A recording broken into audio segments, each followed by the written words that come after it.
राजर्षीय तुल्य वंश, और इसे ही छत्तीसगढ़ का प्रथम क्षेत्रीय राजवंश कहा जाता है। इसके बाद आएगा नल नाग वंश, नल नाग वंश। नल नाग वंश के बाद सरबपुरी वंश, सरबपुरी वंश। इसके बाद सोम वंश या पांडु वंश के नाम से जिसे जाना जाता है। इसके बाद वाण वंश। चितवा डोंगरी, नाम ही अपने आप में इंपॉर्टेंट है, चितवा डोंगरी। दूसरा नाम आएगा अर्जुनी। तीसरा नाम आएगा टेरम, टेरम। चौथा नाम आएगा बोनटिला। सीता बेंगरा की गुफा, क्या आएगा? सीता बेंगरा की गुफा। सीता बेंगरा की गुफा में विश्व का प्राचीनतम नाट्यशाला। दूसरा है ऐहोल प्रशस्ति, दूसरा है ऐहोल प्रशस्ति। ये पुलकेशिन द्वितीय के, पुलकेशिन द्वितीय के शासनकाल में लिखा जाएगा, पुलकेशिन सेकंड। कौन लिखेगा? तो रवि। सिरपुर के पांडु वंश या सोम वंश से सिर्फ कोई 2 फैक्ट याद करने के लिए बोलूंगा तो वो यही होगा कि महाशिवगुप्त तीवर देव का नाम याद रखो और महाशिवगुप्त बाला अर्जुन का नाम याद रखो। छत्तीसगढ़ के प्राचीन इतिहास का उत्कर्ष काल, इसके शासन काल को छत्तीसगढ़ के शासन का उत्कर्ष काल कहा जाता है, और छत्तीसगढ़ के प्राचीन इतिहास का स्वर्ण काल इसके शासन काल को कहा जाता है। सबसे पहले तो दिमाग में फ्रेम बनाएंगे छत्तीसगढ़ के इतिहास के बारे में, और फ्रेम बना के उन सारे महत्वपूर्ण और बेसिक चीजों को देखेंगे जो एग्जाम पॉइंट ऑफ व्यू से इंपॉर्टेंट है, और याद करने का प्रयास करेंगे। ठीक है, तो सारी प्रमुख बातों पे चर्चा करूंगा मैं। जो फालतू की बातें हैं ना, जो थोड़ी कम इंपॉर्टेंट है, उन पे ज्यादा फोकस नहीं करने वाला हूं। ठीक, तो छत्तीसगढ़ के प्राचीन इतिहास की शुरुआत करते हैं अपन। प्राचीन इतिहास जब भी पढ़ेंगे छत्तीसगढ़ का, तो प्राचीन इतिहास के अंतर्गत सबसे पहले हम देखेंगे इतिहास को बांटा कैसे जाता है। प्राचीन इतिहास को, तो प्राचीन इतिहास को बांटेंगे हम पाषाण काल में, पाषाण काल में। पाषाण काल के बाद इसी को कहा जाता है प्रागैतिहासिक हासिक काल, और इसके बाद आता है ऐतिहासिक काल। क्या आता है? ऐतिहासिक काल। इन दोनों के मध्य के कुछ समय को आद ऐतिहासिक काल के नाम से जाना जाता है।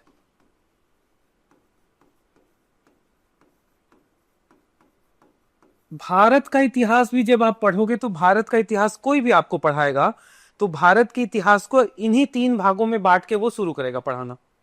ठीक, तो पाषाण काल, यहां पर लिखित साक्ष्य नहीं प्राप्त होंगे, लिखित साक्ष्य नहीं है, साहित्यिक साक्ष्य नहीं है। यहां पर लिखित साक्ष्य मिल जाएंगे, लेकिन इसको मनुष्य पढ़ नहीं पाएगा। इसको सिर्फ इसी आधार पर बांटा गया है। इतिहासकार, कोई भी इतिहासकार उन पाषाण काल को ऐसे ही बोलेगा, यहां कोई भी लिखित साक्ष्य नहीं प्राप्त हुआ, यहां लिखित साक्ष्य प्राप्त है लेकिन पढ़ नहीं पाए। यहां लिखित साक्ष्य प्राप्त भी है और पढ़ भी पा रहे हैं, इसीलिए इसको ऐतिहासिक काल कहा जाएगा। और इतिहास का सही अध्ययन यहीं से शुरू होता है। ठीक, अब मैं छत्तीसगढ़ के एवज में बात करूं तो छत्तीसगढ़ के एवज में सबसे पहले पढ़ेंगे अपन पाषाण काल के बारे में। पाषाण काल के बाद छत्तीसगढ़ में आद ऐतिहासिक काल या सिंधु घाटी सभ्यता के बारे में बहुत कुछ है नहीं, थोड़ा सा पढ़ लेंगे। इसके बाद छत्तीसगढ़ में आएगा वैदिक काल। वैदिक काल सिंधु नदी और उसकी सहायक नदी के आसपास खत्म हो जाएगा, इसीलिए यहां पर छत्तीसगढ़ में हम लोग पढ़ेंगे रामायण और महाभारत काल। रामायण और महाभारत काल। वैदिक के बाद पढ़ेंगे महाजनपद, महाजनपद काल, और इसके बाद राष्ट्रीय राजवंश। क्या हो गया? आ जाएगा वो, राष्ट्रीय राजवंश। उसके बाद क्षेत्रीय राजवंश।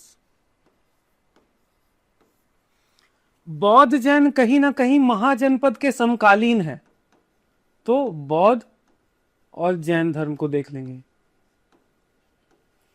तो यदि छत्तीसगढ़ के प्राचीन इतिहास में पढ़ना क्या क्या है मैं बोलूं, तो छत्तीसगढ़ के प्राचीन इतिहास में हमको जो ये वर्ड्स लिखा हुआ हूं इन्हीं के बारे में पढ़ना है। यहीं से क्वेश्चन आएगा, ये पूरा प्राचीन इतिहास है। जब तक आपके पास आपके सिलेबस का एक फ्रेम नहीं होता, चीजें याद नहीं रहती लंबे समय तक।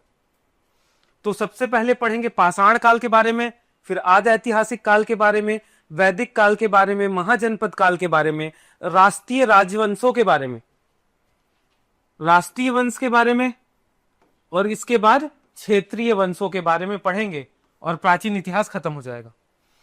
यदि मैं राष्ट्रीय वंशों की बात करूं तो छत्तीसगढ़ में मुख्य रूप से 4 वंशों को पढ़ा जाता है। बाकी वंशों के बारे में अपने को बहुत ज्यादा जानकारी नहीं रखनी। और वो सबसे पहले पढ़ेंगे मौर्य के बारे में, मौर्य वंश के बारे में। मौर्य वंश के तुरंत बाद आता है सातवाहन वंश। सातवाहन वंश के तुरंत बाद आएगा वकाटक वंश, और वकाटक वंश के तुरंत बाद आएगा गुप्त वंश। वैसे ही क्षेत्रीय या स्थानीय वंश की बात करूंगा तो क्षेत्रीय वंश के अंतर्गत पढ़ेंगे हम सबसे पहले राजर्षीय तुल्य वंश। राजर्षीय तुल्य वंश, और इसे ही छत्तीसगढ़ का प्रथम क्षेत्रीय राजवंश कहा जाता है। इसके बाद आएगा नल नाग वंश। नल नाग वंश, नल नाग वंश के बाद सरबपुरी वंश, सरबपुरी वंश। इसके बाद सोम वंश या पांडु वंश के नाम से जिसे जाना जाता है। इसके बाद बाण वंश।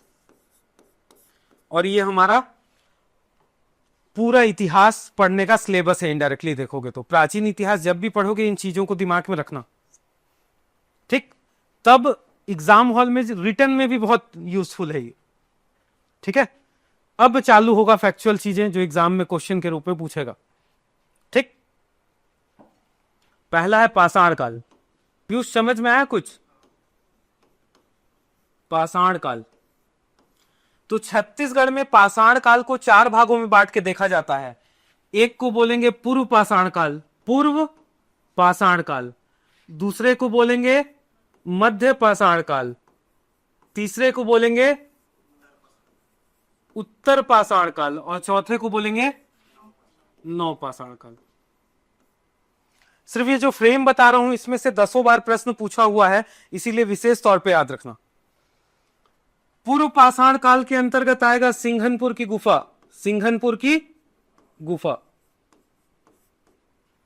मध्य पाषाण काल के अंतर्गत आएगा कबरा पहाड़। क्या आएगा? कबरा पहाड़। उत्तर पाषाण काल के अंतर्गत आएगा धनपुर।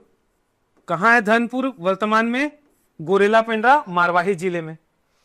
यहां पास महानदी घाटी भी आता है, मांड नदी घाटी या महानदी घाटी का भी जिक्र आता है। महानदी घाटी का भी जिक्र आएगा। और साथ ही साथ सिंघनपुर से भी, सिंघनपुर की गुफा से भी मध्य पाषाणकालीन साक्ष्य प्राप्त हुए। नव पाषाणकालीन स्थल की बात करूंगा तो पहला आएगा चितवा डोंगरी। चितवा डोंगरी नाम ही अपने आप में इंपॉर्टेंट है, चितवा डोंगरी। दूसरा नाम आएगा अर्जुनी। तीसरा नाम आएगा टेरम, टेरम। चौथा नाम आएगा बोनटीला।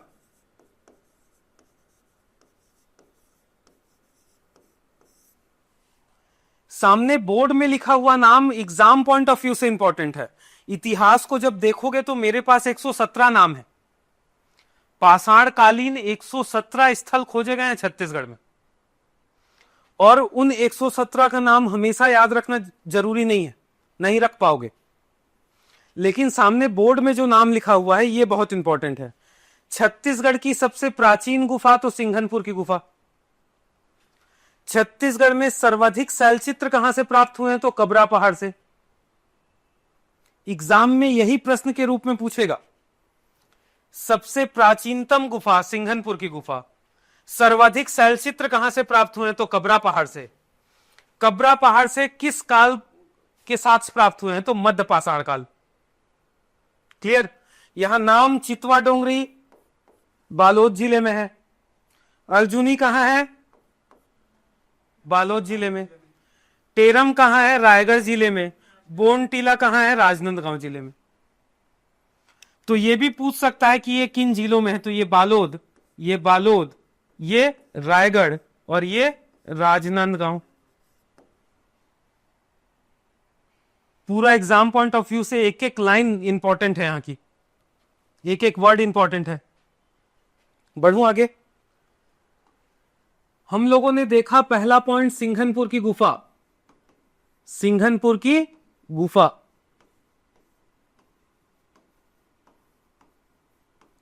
सिंघनपुर की गुफा वर्तमान में रायगढ़ जिले में स्थित है। कहां स्थित है ये?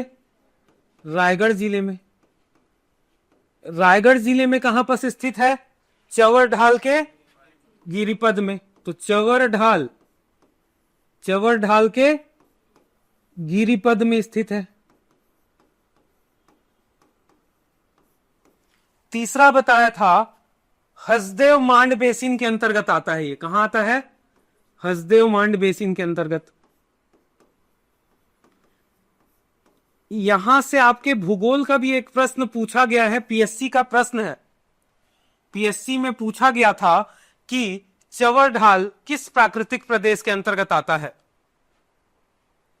तो चवर ढाल हसदेव मांड बेसिन के अंतर्गत आएगा। जब हम छत्तीसगढ़ का प्राकृतिक विभाजन देखते हैं तो उस प्राकृतिक विभाजन में एक प्राकृतिक क्षेत्र बताता हूं मैं, हसदेव मांड बेसिन। बिलासपुर के मैदान के बगल में क्या है? हसदेव मांड बेसिन। उस हसदेव मांड बेसिन के अंतर्गत चवर ढाल की पहाड़ी है। इस चवर ढाल की पहाड़ी के अंतर्गत ही है कौन? सिंघनपुर की गुफा। इसका मुख किस तरफ है? दक्षिण मुखी है। ये क्या है? दक्षिण मुखी गुफा है। इसकी खोज किसने की थी? एंडरसन ने। एंडरसन ने इसकी खोज की। याद रखो, बैठा लो दिमाग में। सबसे पहले तो सिंघनपुर की गुफा की स्थिति देखो कि वो रायगढ़ जिले के चवर ढाल के गिरिपद में स्थित है, जो कि हसदेव मांड बेसिन के अंतर्गत आता है। चवर ढाल को ही कुम्हार पहाड़ के नाम से जाना जाता है। कुम्हार पहाड़, ये भूगोल का प्रश्न हो जाता है। ठीक है, तो जो जरूर याद रखना कि रायगढ़ जिला, चवर ढाल के गिरिपद, हसदेव मांड बेसिन। दूसरा दक्षिण मुखी गुफा है।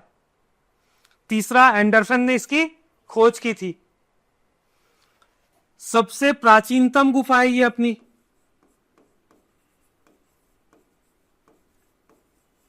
सबसे प्राचीनतम गुफा है सिंघनपुर की गुफा। इसे छत्तीसगढ़ का भीमबेटका कहा जाता है। याद रखना ये वर्ड, छत्तीसगढ़ का भीमबेटका, भारत का नहीं, छत्तीसगढ़ का भीमबेटका। तो छत्तीसगढ़ का भीमबेटका किसे कहा जाता है? तो सिंघनपुर की गुफा को। यहां से जो शैलचित्र प्राप्त हुए हैं वो स्पेन, मैक्सिको और ऑस्ट्रेलिया में प्राप्त शैलचित्रों के समकालीन है। तो इतनी बात यदि सिंघनपुर की गुफा के बारे में आप अच्छे से दिमाग में रख लिए तो कहीं ना कहीं कोई ना कोई प्रश्न वनडे एग्जाम का भी टकराएगा, और मेंस के आंसर राइटिंग के लिए तो ही है अच्छे से। तो सिंघनपुर की गुफा रायगढ़ जिले में स्थित है, चवर ढाल के गिरिपाद में स्थित है, जो कि हसदेव मांड बेसिन के अंतर्गत आता है। दक्षिण मुखी गुफा है। दक्षिण मुखी गुफा खोज किसने की थी? एंडरसन ने। छत्तीसगढ़ की सबसे प्राचीनतम गुफा मानी जाती है। छत्तीसगढ़ का भीमबेटका कहा जाता है, और स्पेन, मैक्सिको और ऑस्ट्रेलिया के समान यहां के शैलचित्र पाए गए हैं। अगली गुफा जो दूसरे नंबर की गुफा है, कबरा पहाड़। क्या है? कबरा पहाड़।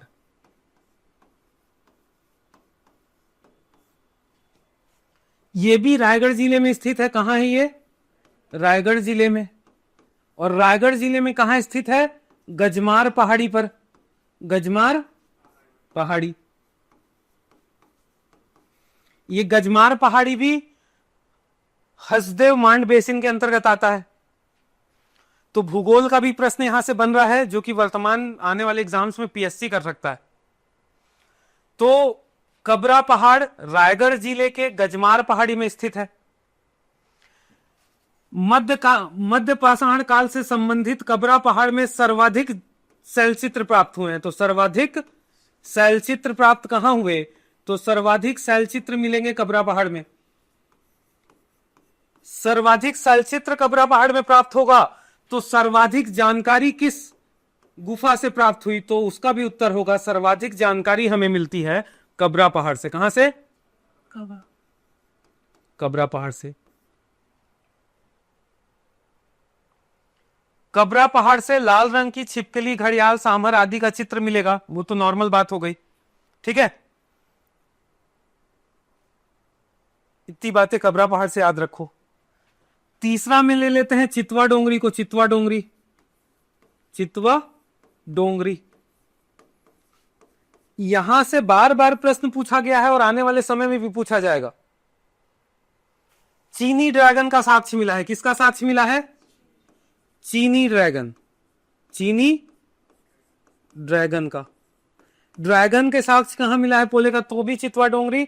चीनी ड्रैगन का साक्ष्य कहां मिला है? तो भी चितवा डोंगरी।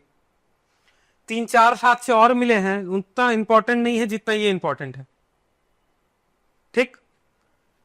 चितवा डोंगरी के बारे में इसके खोजकर्ता का भी नाम आता है। बालोद जिले के डोंडी लोहारा में भी स्थित है। लेकिन यदि मैं अभी वर्तमान के सिर्फ इंपॉर्टेंट फैक्ट्स की बात करूं तो चितवा डोंगरी में चीनी ड्रैगन के साक्ष्य मिले हैं। यह नवपाषाण काल से संबंधित स्थल है, ठीक। तो इन बातों को भूलना मत बिल्कुल भी। इसके अलावा यदि मैं पाषाण काल से बात करूं तो एक नाम आता है बोतलदा गुफा का। बोतलदा गुफा। छत्तीसगढ़ की सबसे लंबी गुफा कौन सी है? तो बोतलदा।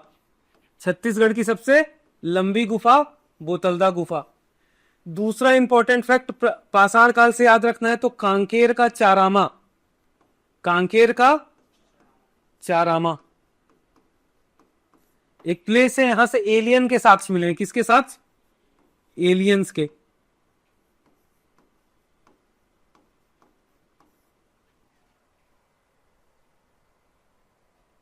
याद रहेगा प्रमुख प्रमुख तथ्य। इसके बाद है साल्हे टेकरी। कांकेर का ही एक प्लेस है साल्हे टेकरी। साल्हे टेकरी, यहां से क्या मिला है? 3 लाख वर्ष पुराने पाषाण उपकरण प्राप्त हुए हैं। पाषाण काल इतना पढ़ने के बाद खत्म हो जाता है। यदि मुख्य रूप से देखोगे ना तो इतनी जानकारी हमारे किसी भी वनडे एग्जाम के लिए पर्याप्त है। यदि मैं मेंस की बात करूंगा तो हमको डीप जाना पड़ेगा। मेंस में लिखना है, कोई भी अपने को एक समझ चाहिए होगी, तब जाके हम सारी चीजों के बारे में विस्तार से वर्णन में लिख पाएंगे। लेकिन यदि वनडे एग्जाम के हिसाब से देखा जाए तो जितना फैक्ट बोर्ड में लिखा हुआ हूं मोर देन इनफ है, यदि आप याद रखते हो तो, ठीक। बढ़े आगे। पाषाण खत्म। पाषाण काल के बाद तुरंत आ जाएंगे हम वैदिक काल में। वैदिक काल में कोई जिक्र नहीं मिलता है। वैदिक काल को 2 भागों में बांट के देखोगे जब आप भारतीय इतिहास पढ़ोगे। एक को बोलेंगे ऋग वैदिक काल, दूसरे को बोलेंगे उत्तर वैदिक काल। तो वैदिक काल के अंतर्गत उत्तर वैदिक काल से प्राप्त साक्ष्यों से पता चलता है कि इस समय बस्तर का क्या नाम था? दक्षिण दिक। दक्षिण दिक, दक्षिण दिक, या इसी को बहुत जगह मिलेगा आपको दक्षिण दिक। पीएससी ने पूछ लिया है प्रश्न तो और ज्यादा इंपॉर्टेंट हो जाता है कि उत्तर वैदिक काल या वैदिक काल में बस्तर को किस नाम से जाना जाता था? उत्तर क्या होगा? दक्षिण दिक, ठीक।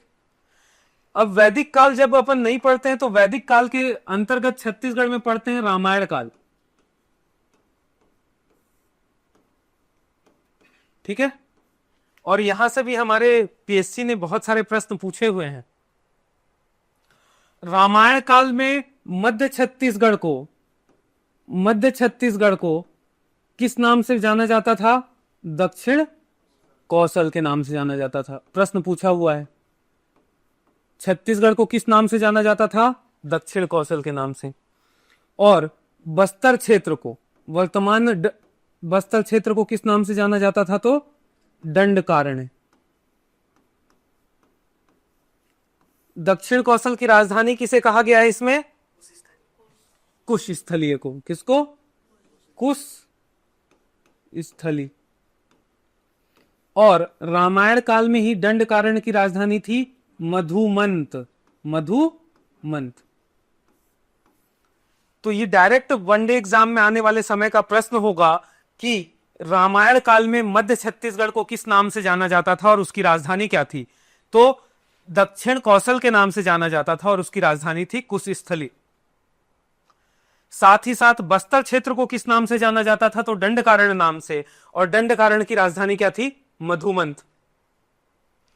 अब रामायणकालीन स्थल की बात करूंगा। स्थल तो पहला प्रमुख स्थल है सीतामढ़ी हलचौका। सीतामढ़ी हलचौका।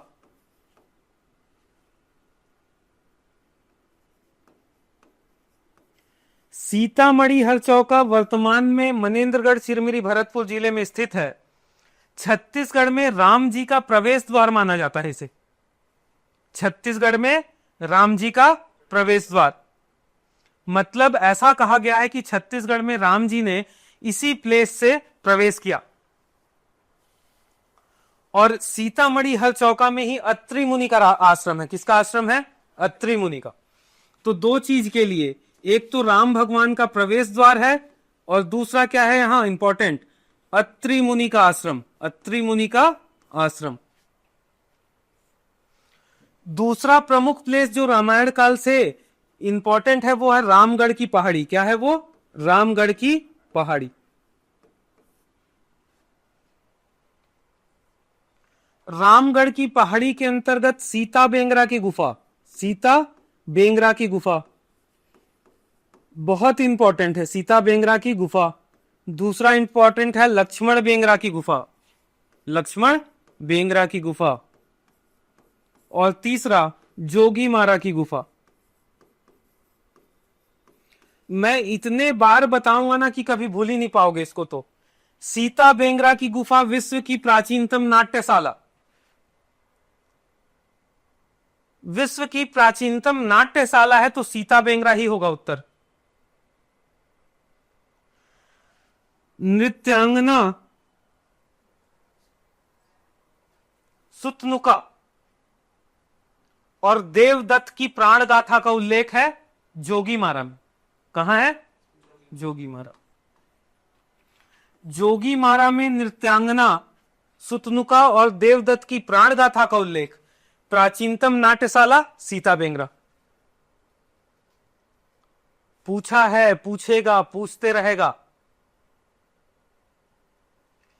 जैसे उरांव का सरहुल है जितना इंपॉर्टेंट, वैसे ही ये दोनों भी उतने इंपॉर्टेंट है।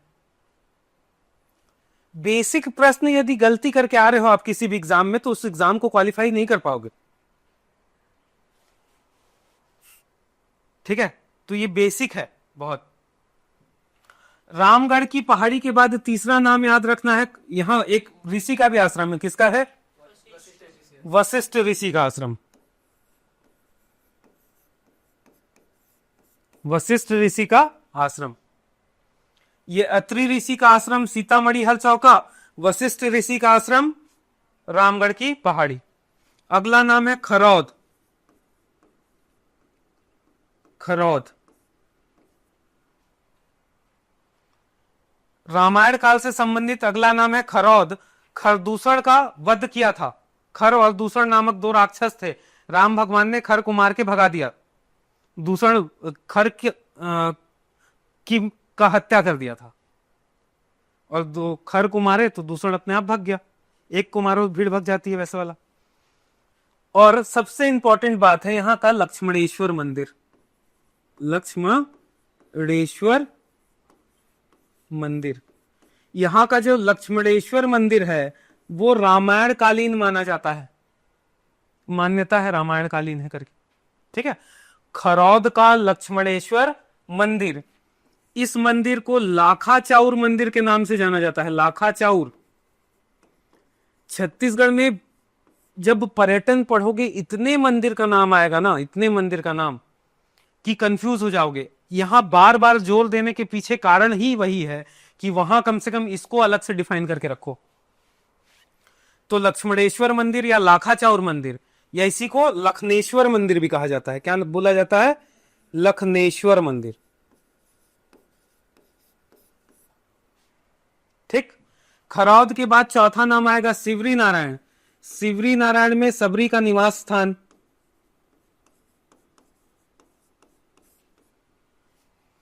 अगला नाम आएगा सिवरी नारायण के बाद तुरतुरिया। तुरिया।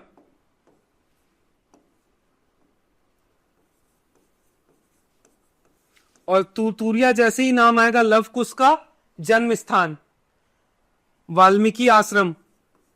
वाल्मीकि आश्रम लव कुश का जन्म स्थल। तुरतुरिया के बाद आएगा सिहावा पर्वत।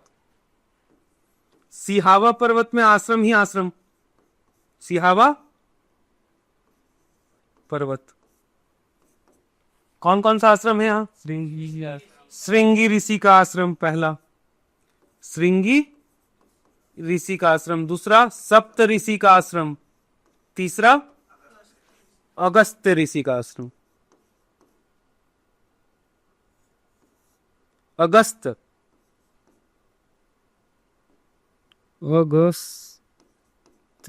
देख लेना। ठीक है। तो ये तीन आश्रम कहां पर है? सिहावा पर्वत में। इसके बाद रामायण कालीन दो स्थल आता है। एक आता है पंचवटी और अगला आता है दंडकारण्य का पठार या बस्तर क्षेत्र। तो पंचवटी में सीता का अपहरण होगा और बस्तर क्षेत्र को दंडकारण्य या के रूप में रामायण काल में बताया गया है, सालवनों के द्वीप के रूप में। रामायण काल यहां खत्म होता है। छोटी सी कहानी है। राजा भानुमंत की पुत्री कौशल्या थी। कौशल्या का विवाह दशरथ के साथ हुआ। राजा भानुमंत का कोई पुत्र नहीं होता है। सुनाया हूं अच्छे से क्लास में। ठीक है। कोई पुत्र नहीं होता है तो राज्य किसको मिल जाता है? दशरथ को। दशरथ के बाद राम यहां का शासन करते हैं और राम के बाद कुश। ठीक। तो यह है बिलासपुर के समीप एक गांव है। कौन सा नाम? क्या नाम है? कोसला ग्राम। रामायण काल से संबंधित माना जाएगा। पूछा हुआ प्रश्न है कि बिलासपुर के समीप कोसला ग्राम किससे संबंधित है? तो उत्तर होगा रामायण काल से संबंधित है। ठीक। रामायण काल जैसे ही खत्म होगा, इसका वैल्यूएशन पिछली सरकार में बहुत था। पिछली सरकार ने राम वनगमन पथ योजना बनाई थी, जिसके तहत पहले चरण में 9 स्थानों का चयन हुआ था और 9 स्थानों का विकास करना था। इसकी शुरुआत की गई थी कौशल्या मंदिर से। कौशल्या मंदिर के बाद दूसरा स्थान जो इसमें चूज किया गया था वो था सिवरी नारायण। दोनों जगह खूब पैसा दे दे के उनका विकास किया गया। इसके बाद सरकार चेंज हो गई। कुल 75 स्थानों का विकास करने का लक्ष्य रखा गया था। इसके तहत सरकार की एक योजना थी राम वनगमन पथ। इसके तहत 75 स्थानों का चयन हुआ था। उन 75 में से 9 को प्रथम चरण में विकास करने की योजना बनाई गई थी।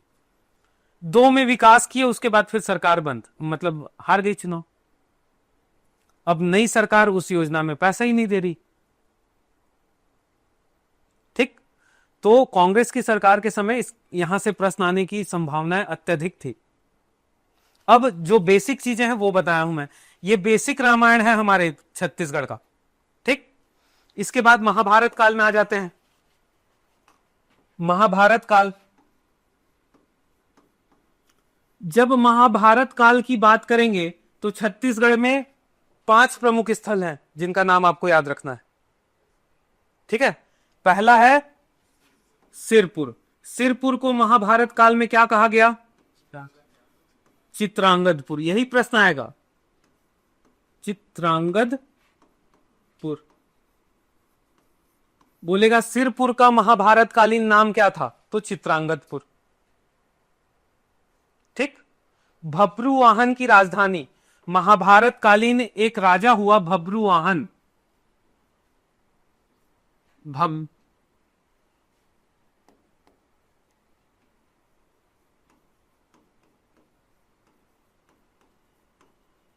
भब्रुवाहन की राजधानी।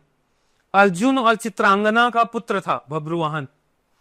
तो जब प्रश्न पूछेगा तो इन्हीं 3 शब्द से प्रश्न बनाएगा कि महाभारत काल में सिरपुर का नाम क्या था, चित्रांगदपुर। महाभारत कालीन स्थल चित्रांगदपुर के राजा कौन थे, तो भब्रुवाहन। दूसरा नाम आएगा रतनपुर। रतनपुर, रतनपुर का महाभारत कालीन नाम है मणिपुर। क्या नाम है, मणिपुर, याद रखना, मणिपुर। महाभारत में ही रतनपुर को एक अन्य नाम से बुलाया गया जो था रत्नावलीपुरी। रत्नावलीपुरी, रत्नावलीपुरी। ठीक। साथ ही साथ इसको बोला गया हीरापुर। ठीक है। ताम्रध्वज और मोलध्वज की राजधानी है ये, ताम्रध्वज और मोलध्वज की राजधानी। मुद्दा ये है छत्तीसगढ़ में फैक्चुअल चीजों को याद रखना। आज पढ़ के जाओगे, आज क्वेश्चन बैंक भी बनाओगे तो बनेंगे प्रश्न, लेकिन यही जब हम 30 दिन नहीं पढ़ें तो 30 दिन बाद धुंधला हो जाता है।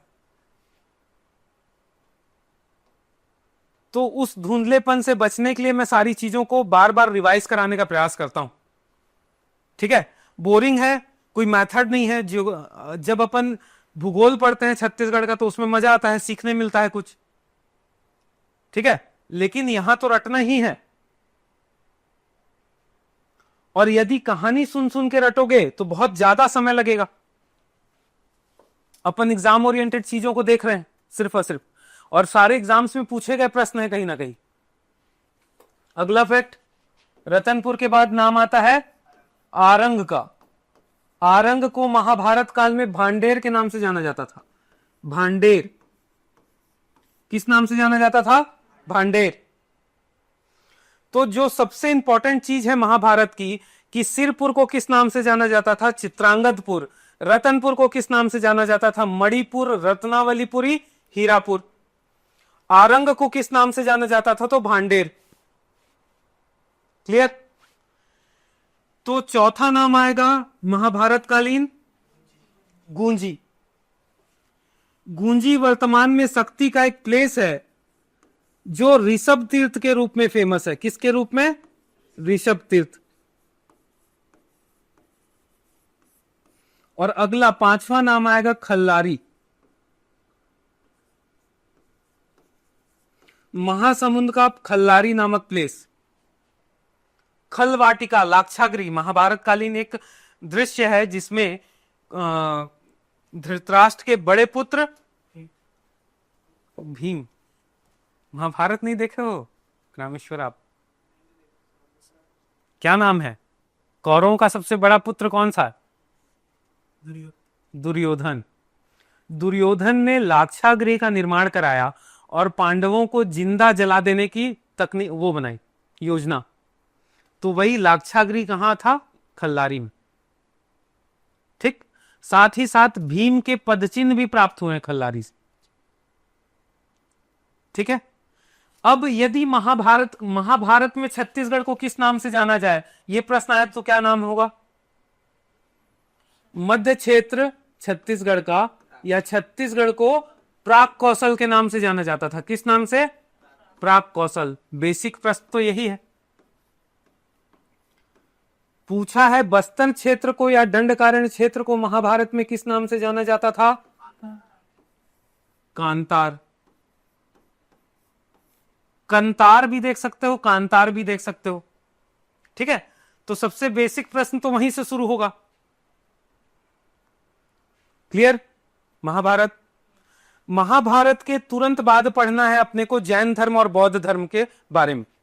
हमारे छत्तीसगढ़ में जैन धर्म और बौद्ध धर्म से संबंधित स्थल भूगोल की दृष्टि से भी इंपॉर्टेंट है, इतिहास की दृष्टि से भी इंपॉर्टेंट है। ठीक है, तो जैन और बौद्ध धर्म के बारे में जब हम पढ़ेंगे तो बौद्ध धर्म के बारे में जानकारी कहां से मिलती है हमको, साक्ष्य क्या क्या है? तो 3 प्रकार के साक्ष्य हैं हमारे पास। पहला है साहित्यिक साक्ष्य, साहित्य के रूप में देखते हैं बौद्ध धर्म ग्रंथ अवदान शतक। दूसरा है यात्रा वृत्तांत, वेनसोंग की सीयू की। तीसरा है पुरातात्विक साक्ष्य। तो इन 3 साक्ष्यों से हमको पता चलता है कि बौद्ध के समय, गौतम बुद्ध जब जीवित थे उस समय या उसके बाद, बौद्ध धर्म का केंद्र माना गया है कुछ स्थलों को छत्तीसगढ़ के। इसमें सबसे पहला नाम आता है सिरपुर। यहां से मेंस का एक बहुत बड़ा व्यू बनेगा। सीजीपीएससी मेंस का एग्जाम में क्वेश्चंस पूछा गया है और पूछा जाएगा सिरपुर से। प्राचीन काल में सिरपुर बौद्ध, जैन और हिंदू तीनों धर्म से परिपक्व था। इस संबंध में अपने विचार व्यक्त करें। तो आपको साक्ष्यों को देना है। तो सिरपुर महासमुंद का 2 बातें याद रखनी है बौद्ध काल में। पहला स्वास्तिक विहार, क्या नाम याद रखना है? स्वास्तिक विहार। दूसरा आनंद प्रभु कुटी विहार। स्वास्तिक विहार और आनंद प्रभु कुटी विहार, प्रभु आनंद कुटी विहार। स्वास्तिक विहार, बौद्ध धर्म में विहार किसको कहा गया है? बौद्ध धर्म के जो भिक्षु लोग होते थे, जो भिक्षा मांग के अपना जीवन व्यतीत करते थे और बौद्ध धर्म का प्रचार करते थे, इनको बौद्ध धर्म में रहने के लिए एक निवास स्थान मिलता था, उनको विहार कहा गया, बौद्ध विहार।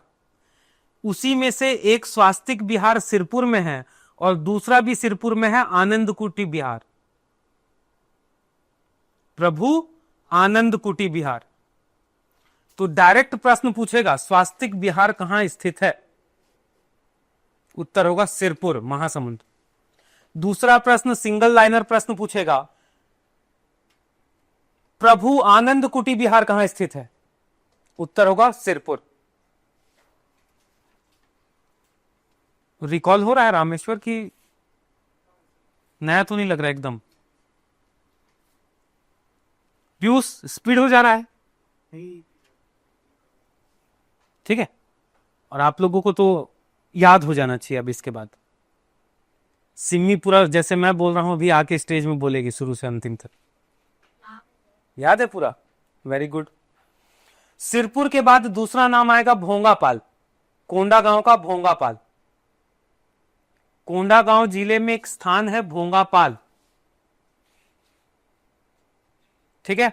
बौद्ध चैत्यगृह मिला है, यहां से क्या मिला है? बौद्ध चैत्यगृह। तीसरा नाम है तुरतुरिया, बलौदा बाजार, बौद्ध भिक्षुओं का विहार मिला है यहां भी, तुरतुरिया। चौथा नाम है मल्हार, बिलासपुर, बौद्ध मूर्तियां प्राप्त हुई हैं। पांचवा नाम है सोड्रा ग्राम, रायपुर, सोड्रा ग्राम रायपुर, बौद्ध प्रतिमा का ऊपरी भाग मिला है। तो जब भी बौद्ध धर्म की बात आएगी, बौद्ध धर्म से संबंधित 5 प्रमुख स्थल है हमारे छत्तीसगढ़ में। है तो और भी, नाम और भी आएगा, लेकिन प्रमुख रूप से ये 5। पहला है सिरपुर, दूसरा भोंगापाल, तीसरा तुरतुरिया, चौथा मल्हार, पांचवा सोड्रा ग्राम। बैठा लो एकदम दिमाग में, बैठ जाए। सोड्रा ग्राम, सोड्रा ग्राम, मल्हार, तुरतुरिया, भोंगापाल और सिरपुर। सिरपुर बहुत प्रमुख है, सिरपुर का स्वास्तिक विहार और सिरपुर का आनंद कुटी विहार, ठीक। बौद्ध खत्म, जैन में जाएंगे। जैन धर्म के जो प्रमुख होते थे उनको तीर्थंकर कहा जाता था। क्या कहा जाता था? तीर्थंकर। जैन धर्म में कुल 24 तीर्थंकर हुए। पहले हैं ऋषभदेव, पहले हैं ऋषभदेव। 23वें हैं पार्श्वनाथ, पार्श्वनाथ।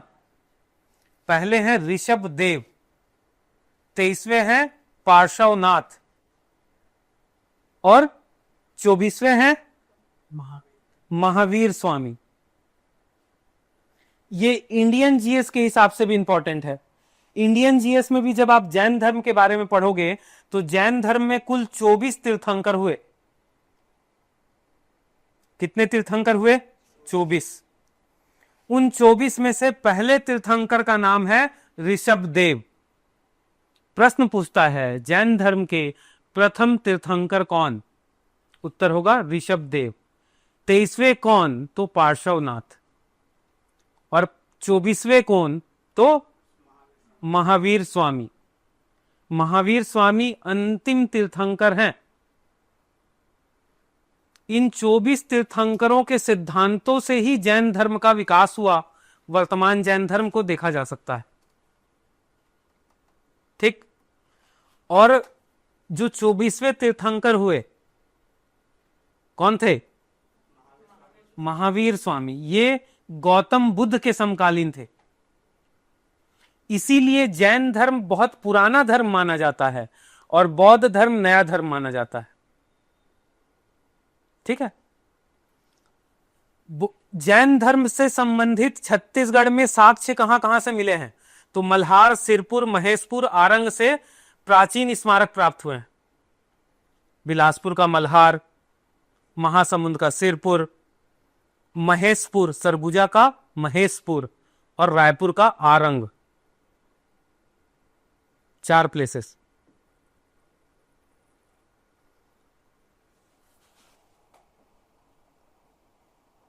इसके बाद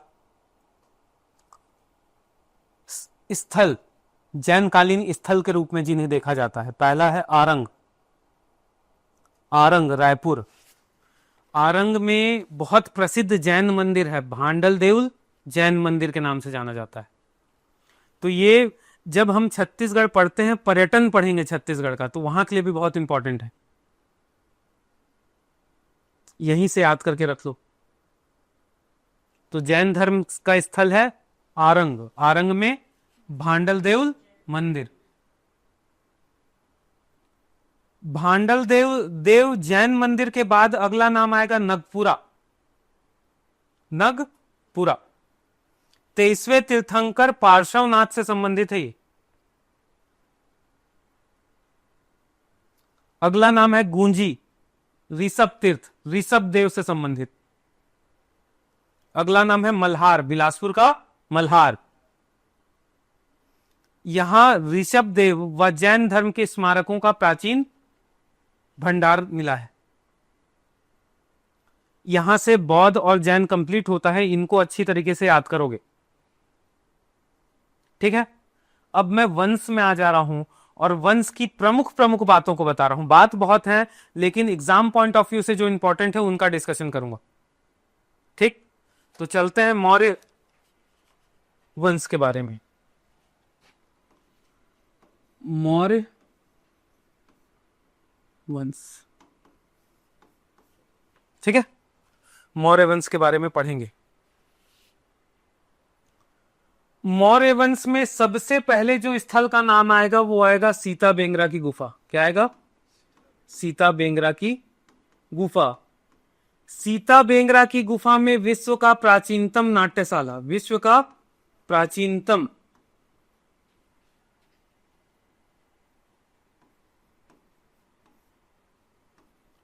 नाट्यशाला। ऐसा माना जाता है कि भरत मुनि ने, किसने? भरत मुनि ने 200 ईसा पूर्व, मतलब आज से लगभग 2200 साल पहले इस नाट्यशाला की रचना की थी। कहां की थी? सीता बेंगरा की गुफा में। दूसरा है जोगी मारा। दूसरा है जोगी मारा।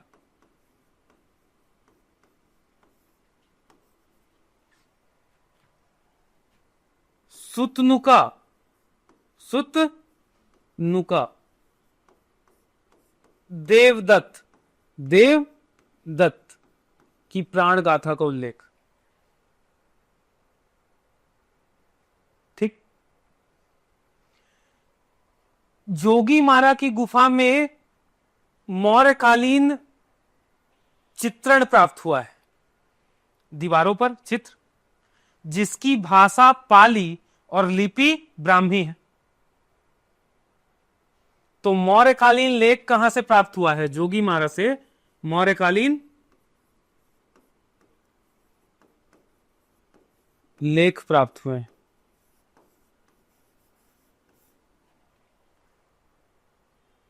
याद रहेगा।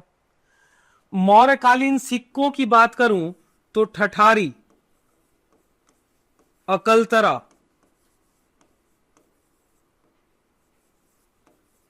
और बार से, बार गांव है एक, सत्ती में ही पड़ता है शायद, रायगढ़, अच्छा रायगढ़, हाँ ठीक। तो ठठारी, अकलतरा और बार से मौर्यकालीन सिक्के प्राप्त हुए हैं, मौर्यकालीन सिक्के प्राप्त हुए हैं।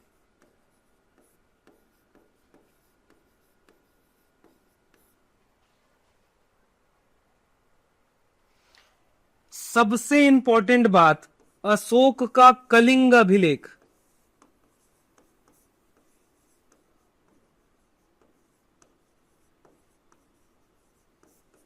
में छत्तीसगढ़ का कोई जिक्र नहीं मिलता, कोई जिक्र नहीं मिलता, याद रखना,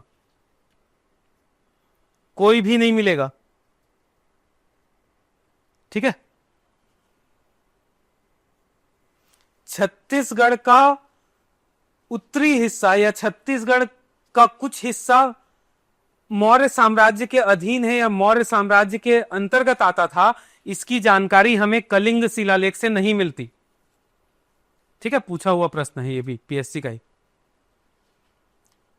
इतनी विशेष बातें ये भी याद रख सकते हो, मौर्यकालीन सिक्के का वजन 12 रत्ती होता था। हमारे छत्तीसगढ़ से 4 प्रकार के सिक्के प्राप्त हुए।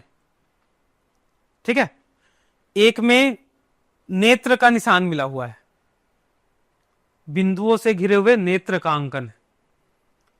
कुछ सिक्कों में हाथी का अंकन है, कुछ सिक्कों में बैलों का अंकन है, बैलों का, और कुछ सिक्कों में हल सहित 2 बैल का।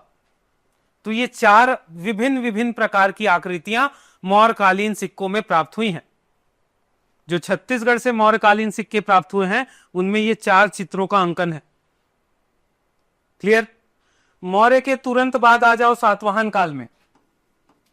सातवाहन काल, सातवाहन कालीन स्थल पहला है बालपुर, दूसरा है मल्हार, तीसरा है चकरबेड़ा, चौथा है गूंजी और 5वां है किरारी। 5 नाम। सातवाहन कालीन 5 नाम देखेंगे अपन। पहला है बालपुर, बालपुर, दूसरा है मल्हार, तीसरा है चकरबेड़ा, चकरबेड़ा, चौथा है गूंजी और 5वां है किरारी।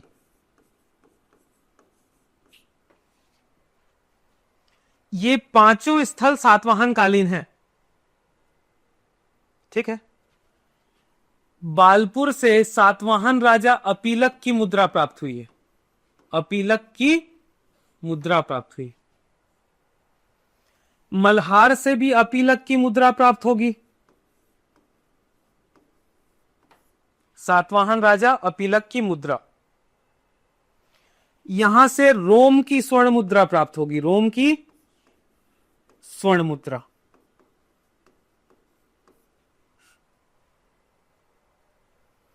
यहां गूंजी से सातवाहन कालीन अभिलेख मिलेगा, अभिलेख। किरारी से काष्ठ स्तंभ मिलेगा, काष्ठ स्तंभ।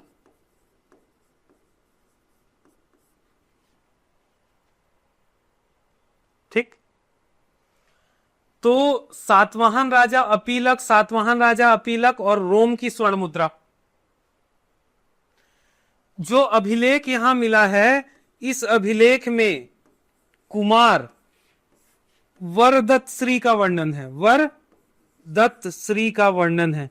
इसी साल के पीएससी, फरवरी में जो पीएससी एग्जाम हुआ था, वहां से प्रश्न पूछा गया था। ये अभी का प्रश्न है, याद रहेगा। यहां पर याद रखना, सातवाहन राजा वेदश्री का शीशे का सिक्का प्राप्त हुआ है, शीशे का सिक्का।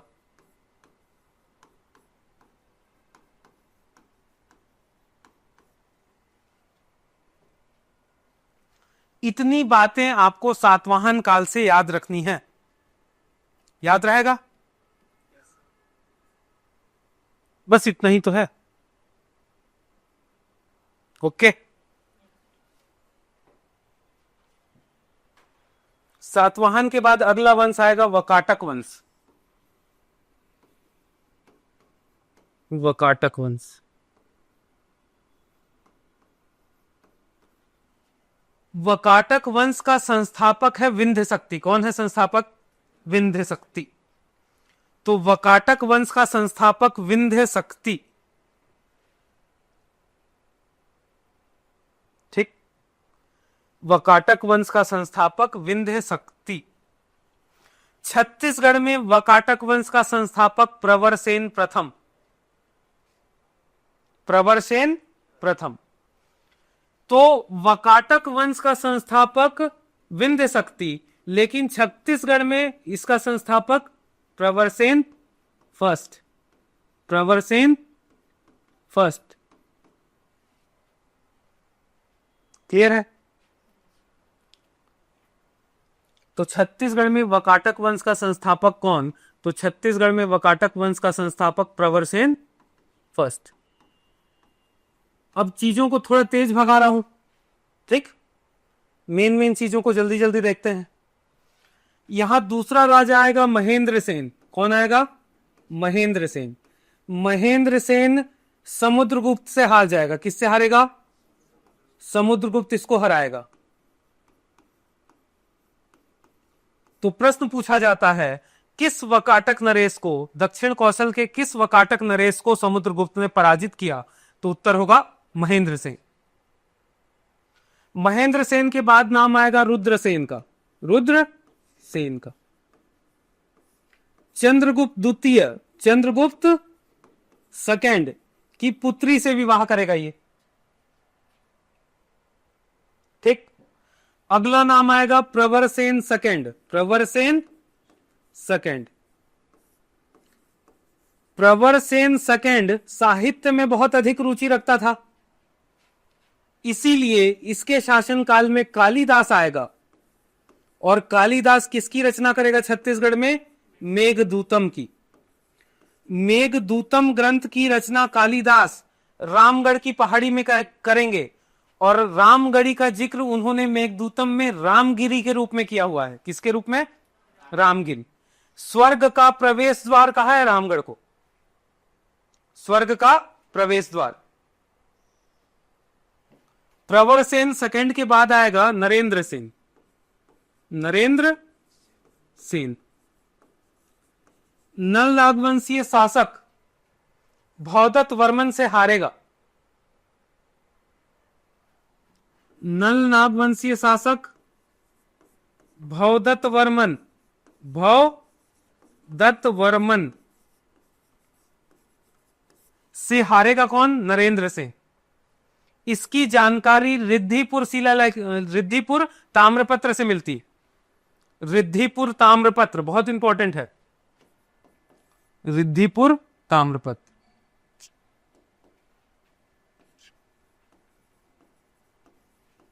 रिद्धिपुर ताम्रपत्र। नरेंद्र सेन के बाद आएगा पृथ्वी सेन। नरेंद्र सेन के बाद कौन आएगा? पृथ्वी सेन। पृथ्वी सेन बदला लेगा और अर्थपति भट्टारक को हरा देगा। अल्पपति भट्टारक को हरा देगा।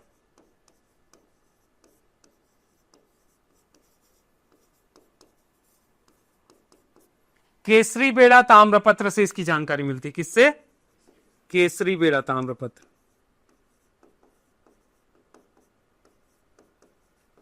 मुद्दा है दूसरों से आगे तभी निकलोगे जब आपको सारे फैक्चुअल चीजें और बेसिक फैक्चुअल चीजें याद हो। आप लोगों को जो मैंने नोट्स प्रोवाइड किया है उसमें बहुत सारी चीजें दी हुई हैं। अभी जो मैं बोर्ड पे चर्चा कर रहा हूं ये बेसिक फैक्ट्स हैं। ये याद नहीं है तो कोई कंपटीशन एग्जाम में आप नहीं जा सकते। एकदम बेसिक फैक्ट्स हैं।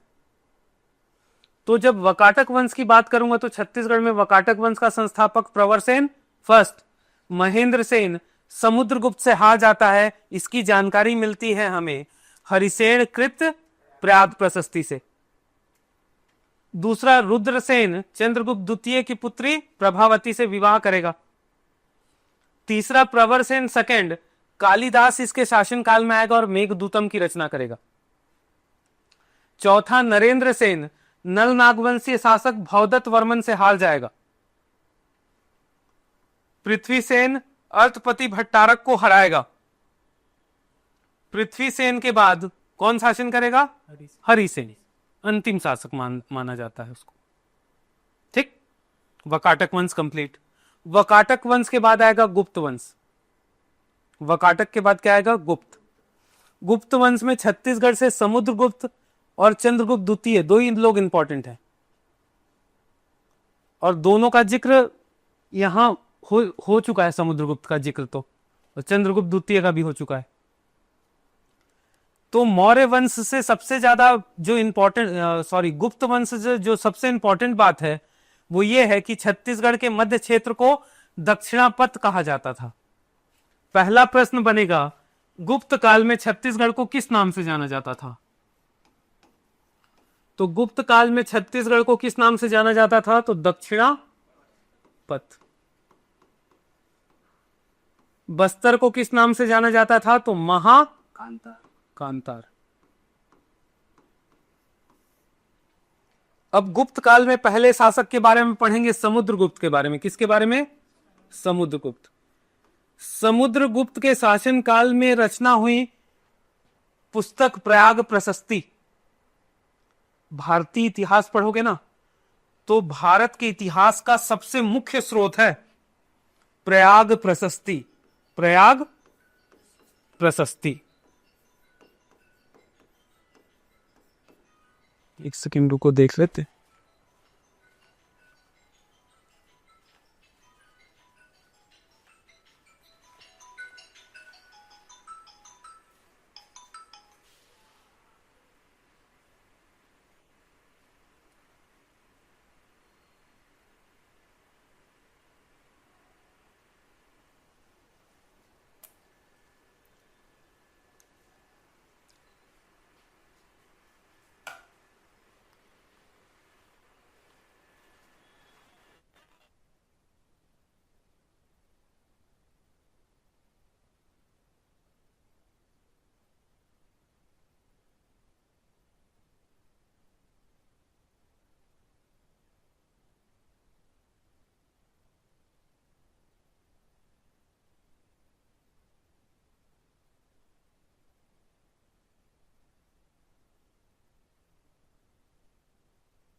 भारत के इतिहास का जो सबसे प्रमुख स्रोत है प्रयाग प्रशस्ति, ये समुद्रगुप्त के शासनकाल में लिखा गया। किसके शासनकाल में?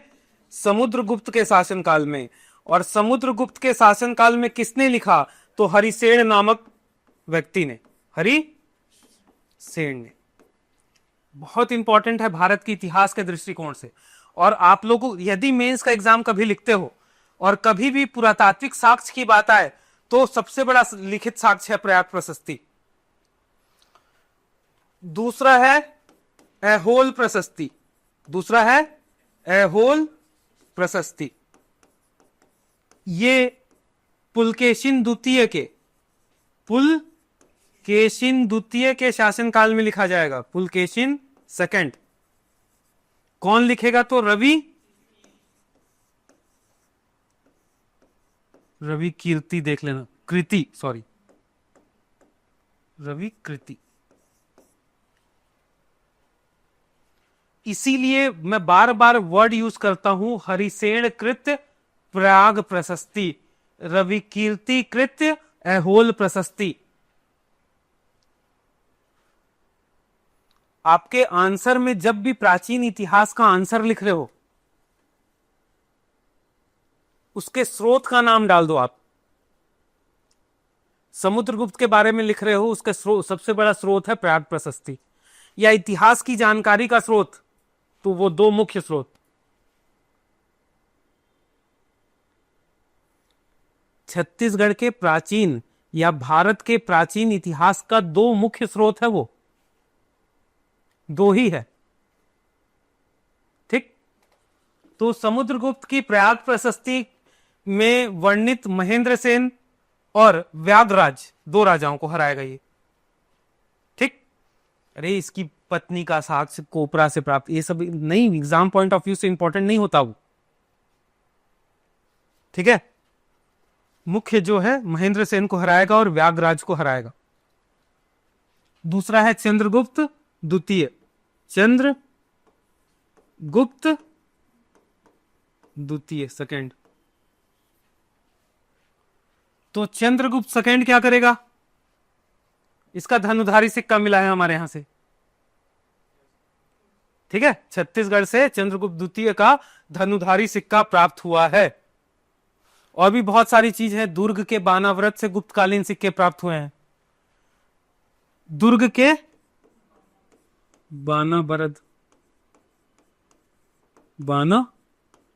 से गुप्तकालीन सिक्के प्राप्त हुए हैं। गुप्त काल यहां खत्म होता है। गुप्त काल के बाद आएगा राजर्षीय तुल्यवंश।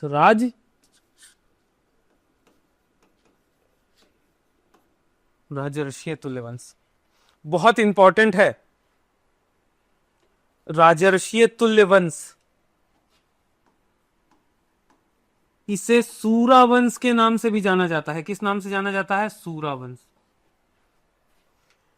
सबसे इंपॉर्टेंट बात है, ये छत्तीसगढ़ का प्रथम क्षेत्रीय राजवंश है। छत्तीसगढ़ का प्रथम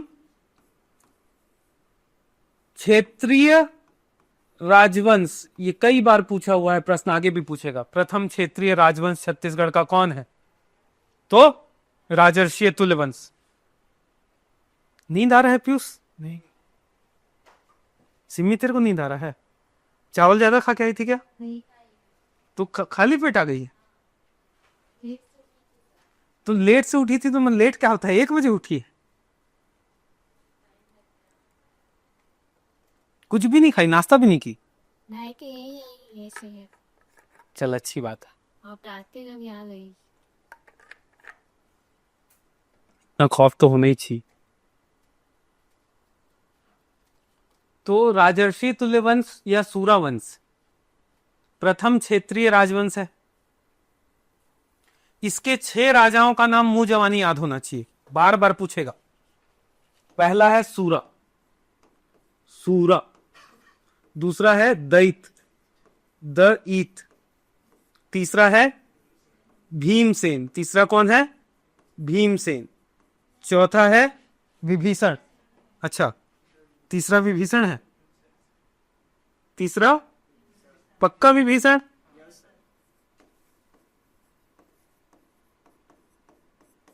चौथा भीमसेन है। चौथा भीमसेन प्रथम, फिर दैत द्वितीय, ईत द्वितीय, और छठवा भीमसेन सेकंड, द्वितीय। ये 6 नाम आपके दिमाग में हमेशा चढ़े रहना चाहिए। पहली बात तो छत्तीसगढ़ का प्रथम क्षेत्रीय राजवंश, छत्तीसगढ़ का प्रथम क्षेत्रीय राजवंश। इसके राजाओं का क्रम है सूरा, दैत, विभीषण, भीमसेन प्रथम, दैत द्वितीय और भीमसेन द्वितीय। भीमसेन द्वितीय के आरंग ताम्रपत्र से इसकी जानकारी मिलती है। भीमसेन द्वितीय के आरंग ताम्रपत्र से, और ये 6 नाम उस ताम्रपत्र में वर्णित है। तो भीमसेन द्वितीय के आरंग ताम्रपत्र से हमें इन 6 राजाओं की जानकारी मिलती है, आरंग ताम्रपत्र से। ये प्रश्न है ना, ये जो वंश है इस वंश से पूछेगा ही। भले लगता है हम लोग को पढ़ते टाइम चलो याद हो गया है, लेकिन एग्जाम हॉल में ना भूलने के लिए बार बार रिवीजन जरूरी है जीएस का। तो आपको याद रखना है, राजर्षि तुल्य वंश छत्तीसगढ़ का प्रथम क्षेत्रीय राजवंश। सूरा, दैत, विभीषण, भीमसेन प्रथम, दैत द्वितीय और भीमसेन द्वितीय इसके राजा। और भीमसेन द्वितीय के आरंग ताम्रपत्र से ये सारी जानकारी मिलती है। और इस राजवंश की जो राजधानी थी वो थी आरंग। क्या थी इस राजवंश की राजधानी? आरंग। आरंग। इस वंश के राजाओं ने गुप्तों की अधीनता स्वीकार की थी। किसकी अधीनता स्वीकार की थी? गुप्तों की अधीनता स्वीकार की थी। ठीक, इतना इस वंश के बारे में अच्छी तरीके से याद रखना। अगले वंश पे चलते हैं। अगला वंश है नल नाग वंश। कौन सा वंश है? नल नाग वंश। दिमाग में चीजें ऐसी बैठे कि आज से 10 महीना बाद जून में होने वाला मेंस एग्जाम में भी यही मेरी बातें याद आए और वो दिखे और आप लिख दो वहां आंसर। ठीक है, नल नागवंश के शासकों का नाम लिख रहा हूं। सिसुक, व्याघ्रराज, वृषराज, वराह राज।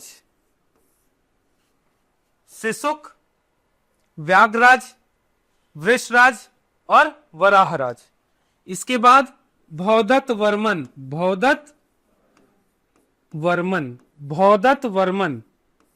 इसके बाद अर्थपति भट्टारक,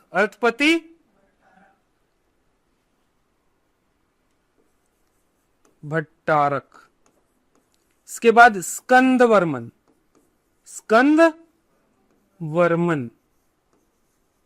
नल नागवंशीय राजाओं का क्रम पूछ सकता है ना, पूछा है। इनके कालक्रम के अनुसार जमाइए। स्कंद वर्मन के बाद आएगा स्तंभराज, स्तंभराज के बाद नंदराज, के बाद पृथ्वीराज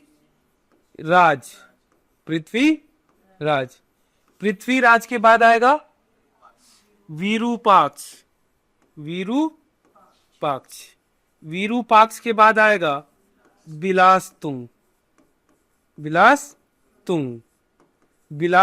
के बाद आएगा पृथ्वी व्याघ्र, और पृथ्वी व्याघ्र के बाद आएगा भीमसेन देव। क्या आएगा? भीमसेन देव। और भीमसेन देव के बाद आएगा अंतिम शासक नरेंद्र थबल।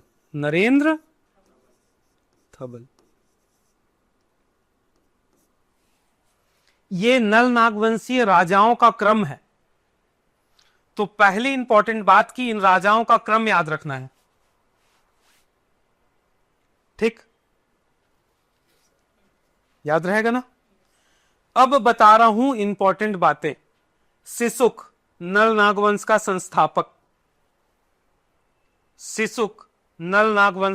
संस्थापक। दूसरा है व्याघ्रराज, समुद्रगुप्त से हारा। तीसरा है वृषराज, इसका एक अन्य नाम वृषध्वज मिलता है, वृषध्वज। वराहराज वास्तविक संस्थापक। नल नागवंश का वास्तविक संस्थापक कौन है? तो वराहराज। इसकी 29 स्वर्ण मुद्राएं एडेंगा नामक प्लेस से प्राप्त। कोंडागांव में एक जगह है एडिंगा, वहां से इसकी 29 स्वर्ण मुद्राएं मिली हैं वराहराज की। भौदत्त वर्मन ये नरेंद्र सेन को हराएगा, वकाटक वंश के राजा नरेंद्र सेन को हराएगा। अल्पपति भट्टारक पृथ्वी सेन से हार जाएगा। इसका ताम्रपत्र है रिद्धिपुर ताम्रपत्र। इसके शासनकाल का ताम्रपत्र है केसरी बेड़ा ताम्रपत्र।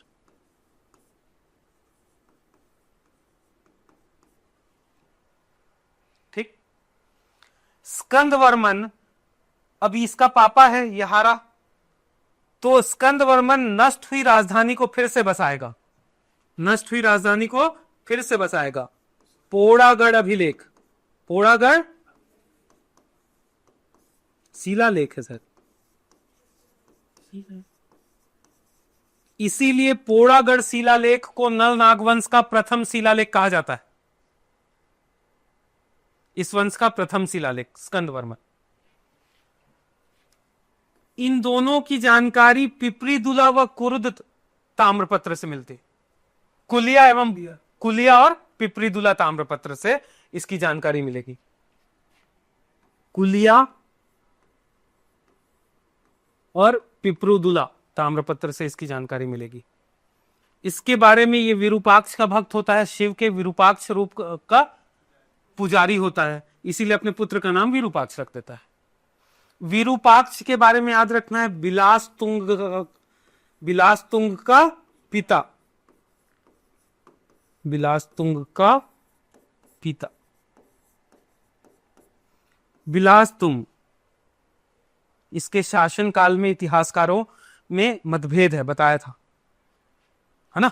कुछ इतिहासकार बोलते हैं 660 ईस्वी से, कहां से 660 ईस्वी से 700 ईस्वी तक इसने शासन किया, और राजिम में जो शिलालेख है उससे पता चलता है कि 700 से 740 ईस्वी इसने शासन किया। अब दोनों डेट याद रख। इसने राजीव लोचन मंदिर का निर्माण करवाया, राजीव लोचन मंदिर। शैली किसकी उपयोग की? गुप्तों जैसी। गुप्त लोगों की शैली क्या थी? नागर शैली, नागर शैली। ये भारतीय इतिहास पढ़ोगे तो शैलियों के बारे में पढ़ोगे तो वहां बताएंगे आपको कि पूरे भारत के उत्तर क्षेत्र में नागर शैली से स्थापत्य हुआ है, नागर शैली का प्रयोग करके स्थापत्य हुआ है। दक्षिण भारत में द्रविड़ शैली का प्रयोग हुआ है, और मध्य भारत में बेसर शैली का प्रयोग हुआ है। तीनों शैली के अंतर्गत पंचायतन शैली में भी मंदिरों का निर्माण किया गया है। पंचायतन कोई डिफरेंट चीज नहीं है, बताया था। पंचायतन शैली किसको बोलेंगे? एक मुख्य मंदिर होगा, 4 छोटे छोटे मंदिर होंगे चारों कोने में, तो इनको पंचायतन शैली बोला जाता है। नागर शैली के अंतर्गत भी ऐसे मंदिर मिलेंगे, बेसर के अंतर्गत भी मिलेंगे, द्रविड़ में भी मिलेंगे। तो राजीव लोचन मंदिर का निर्माण नागर शैली में हुआ है, साथ ही साथ पंचायतन शैली में हुआ है।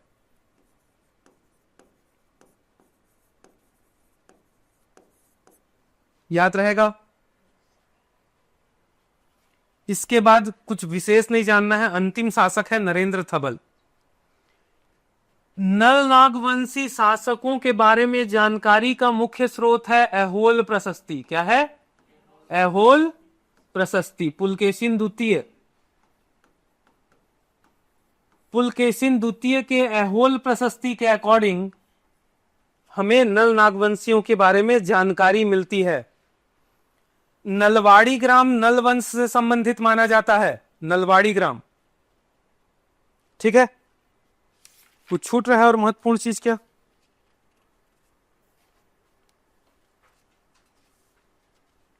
हो गया लगभग सब चीज कंप्लीट। ठीक है,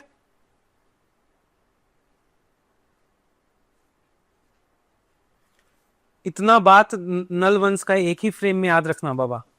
याद है तो लिख पाओगे, नहीं याद है तो नहीं लिख पाओगे। वनडे एग्जाम तो अपनी जगह है, आप लोगों को आंसर राइट भी करना है। 3 साल 4 साल एक्सपीरियंस लेने वाला सिस्टम नहीं चलेगा। ठीक है, इसके बाद आएगा सरबपुरी वंश, सरबपुरी वंश के बाद सोमवंश और सोमवंश के बाद बाण वंश। कम से कम ये तीनों को और खत्म करेंगे अभी। हाँ देख, अभिलेख, ये है अभिलेख, ये किताब है, इसमें लिखे अभिलेख। एक शिला पर जब कुछ लिखेंगे तो वो शिला लेख, वो शिला मुख्यतः पत्थर के होते हैं। कास्ट का भी हो सकता है, एक ही ठो है कास्ट का। ठीक है, तो शिला बोले तो पत्थर पे जो लेख लिखा हुआ है उसको शिला लेख, और जो अभिलेख बोले तो कुछ कागज पत्र में लिखा हुआ है उसको अभिलेख, और जो ताम्र पे लिखा हुआ है उसको ताम्र पत्र अभिलेख बोलेंगे। ताम्र पत्र अभिलेख। और कोई डाउट सिम्मी?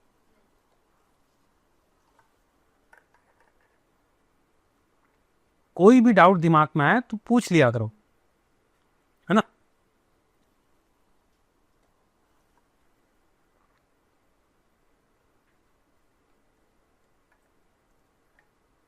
बहुत खुद से जब पढ़ने बैठोगे ना, सोचोगे कि मैं 1 घंटे में प्राचीन इतिहास को रट के हटा दूं, नहीं होता है।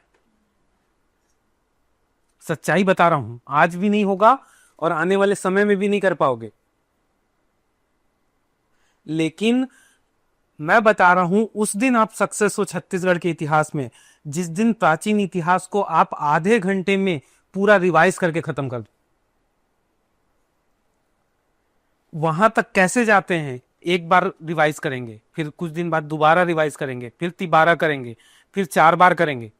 तो जब 5वीं 6वीं बार रिवीजन में आप पहुंचोगे तब समय कम लगने लगेगा, चीजें भागेंगी भगाभग। और उस स्थिति में आने के बाद कमांड बनती है छत्तीसगढ़ में। कोई भी जीएस का विषय हो, जीएस के विषय में जितना जरूरी पढ़ना है, जितना जरूरी मेरा वे है, पढ़ाने का तरीका है, या आप पढ़ रहे हो, उससे ज्यादा जरूरी है रिवीजन। इसीलिए आपने देखा होगा कि मैं बीच बीच में मैराथन क्लास रख के सारी चीजों को रिवाइज करवाते रहता हूं। आने वाले वीक में भी हम लोग रेगुलर छत्तीसगढ़ रिवाइज करेंगे। रामेश्वर रेगुलर। अब बाकी लोग क्यों नहीं आए नहीं पता, मैसेज तो मैंने सबको किया था। कोई दिक्कत नहीं है। जैसे ज्योति से मेरी बात हुई, सर इतिहास उतना इंपॉर्टेंट नहीं है छत्तीसगढ़ का, बोलती है जनजाति लेंगे तो आऊंगी, बोलती है। बोला ठीक है, हर वीक, अभी अगले वीक जनजाति ले लेंगे। इसका जो आगे का इतिहास बचेगा उसको भी लूंगा एक दिन। तो ऐसे संडे करते करते आपके एग्जाम में लगभग 2 महीने का वक्त है अभी, 60 दिन का। तो आप बाकी दिन को उधर अपने पूरे 6 दिन को लॉ सब्जेक्ट्स में लगाइए, एक दिन 2-3 घंटा समय निकाल के यहाँ रिवाइज कर लीजिएगा। क्योंकि अपने से जब इतिहास को छत्तीसगढ़ का पढ़ेंगे नहीं होता रिवाइज। मे बी यहाँ बहुत सारे वर्ड्स को मैं जोर देके बोल रहा हूं तो वो बैठ जाए दिमाग। ठीक है, तो एक बार रिपीट मार देते हैं नल नागवंश को। ऐहोल प्रशस्ति पुलकेशिन द्वितीय के शासन काल में रवि कीर्तिकृत ऐहोल प्रशस्ति से नल वंश के बारे में जानकारी मिलती है। नल वंश के जानकारी का स्रोत है रिद्धिपुर ताम्रपत्र, केसरी बेड़ा ताम्रपत्र, पोड़ागढ़ शिलालेख, बिलासतुंग का राजिम शिलालेख। ये जानकारी के स्रोत हैं नल नागवंश। प्रश्न आया था मेंस में, नल नागवंश के जानकारी के स्रोतों का वर्णन करें 4 नंबर में। इस जितना बोला इसको लिख दिए पूरा का पूरा 4 नंबर। याद आएगा तब तो लिखोगे। लेकिन सिसुक इस वंश का संस्थापक, व्यागराज समुद्रगुप्त से हार जाता है। वृषराज का एक अन्य नाम वृषध्वज, वास्तविक संस्थापक 29 स्वर्ण मुद्राएं एडेंगा से प्राप्त। ये नरेंद्र सेन, वकाटक वंश के शासक नरेंद्र सेन को हराएगा, जिसकी जानकारी रिद्धिपुर ताम्रपत्र से मिलती है। इसको पृथ्वी सेन हरा देता है, जिसकी जानकारी केसरी बेड़ा ताम्रपत्र से मिलती है। स्कंदवर्मन ने नष्ट पुष्करी को बसाया, पोड़ागढ़ शिलालेख। उन दोनों के नाम का जिक्र मिलता है कुल्या ताम्रपत्र में। पृथ्वीराज शिव के विरूपाक्ष रूप का पुजारी रहता है। विरूपाक्ष बिलासतुंग का पिता है। सबसे इंपॉर्टेंट राजा है इस वंश का बिलासतुंग। बिलासतुंग ने राजीव लोचन मंदिर का निर्माण करवाया। इसी मंदिर का जीर्णोद्धार करवाएगा पृथ्वीदेव द्वितीय। पृथ्वीदेव सेकेंड राजीव लोचन मंदिर का जीर्णोद्धार करवाएगा। क्लियर? तो ये बता क्यों रहा हूं, क्योंकि आप लोगों को मैं पढ़ा चुका हूं पहले। अगर पहले नहीं पढ़ाया होता तो नहीं बताता ये जीर्णोद्धार वाली बात। लेकिन जब हम रिवाइज करते हैं ना, तो चीजों को कनेक्ट करके दिमाग में रखेंगे तो याद आता है जल्दी से, है ना। तो इसके बाद पृथ्वी व्याघ्र भीमसेन नरेंद्र थबल। नरेंद्र थबल इस वंश का अंतिम शासक। चलते हैं सरबपुरी वंश में और सरबपुरी वंश की सारी इंपॉर्टेंट चीजों को देखते हैं।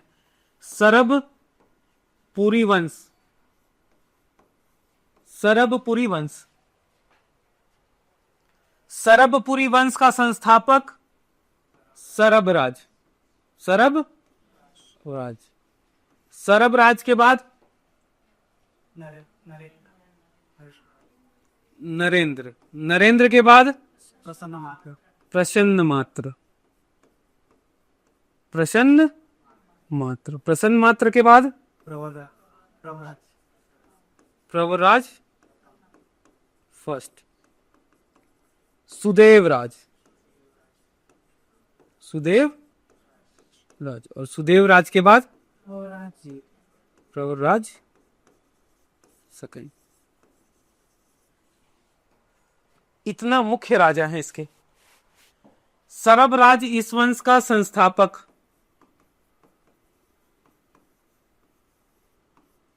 सरबपुरी वंश का संस्थापक कौन? सरबराज। प्रसन्न मात्र ने निडिला नदी के तट पर प्रसन्नपुर शहर की स्थापना की। तो निडिला नदी के तट पर किसकी स्थापना करेगा? प्रसन्नपुर की। पर यह वर्तमान में प्रसन्नपुर मल्हार कहलाता है और निडला नदी लीलागर नदी कहलाती है। लीलागर नदी ये वर्तमान नाम हो गया। ठीक, बहुत इंपॉर्टेंट बात है। प्रसन्न मात्र के बाद एक नाम आता है जयराज का भी, लेकिन छोड़ो। प्रवराज प्रथम सिरपुर को अपनी राजधानी बनाएगा। किसको? सिरपुर को राजधानी बनाएगा। ठीक। सुदेवराज, सुदेवराज के शासनकाल में मिलता है कौवाताल अभिलेख। क्या?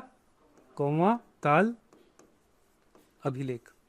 और इस कौवाताल अभिलेख में इसके एक अधिकारी का नाम है सर्वाधिका राधिकर्ता। सर्वाधिकार अधिकारकर्ता, यह अधिकारी का नाम है। पीएससी पूछा है इसी नाम से। और यह अधिकारी कौन था? इंद्रबल। इंद्रबल। क्लियर? तो ये अंतिम शासक जिसको मार के इंद्रबल मारेगा और दूसरे वंश की नींव रखेगा। इस वंश की जानकारी हमें भानुगुप्त के ऐरण अभिलेख से मिलती है। भानुगुप्त के ऐरण अभिलेख से। किससे? ऐरण अभिलेख।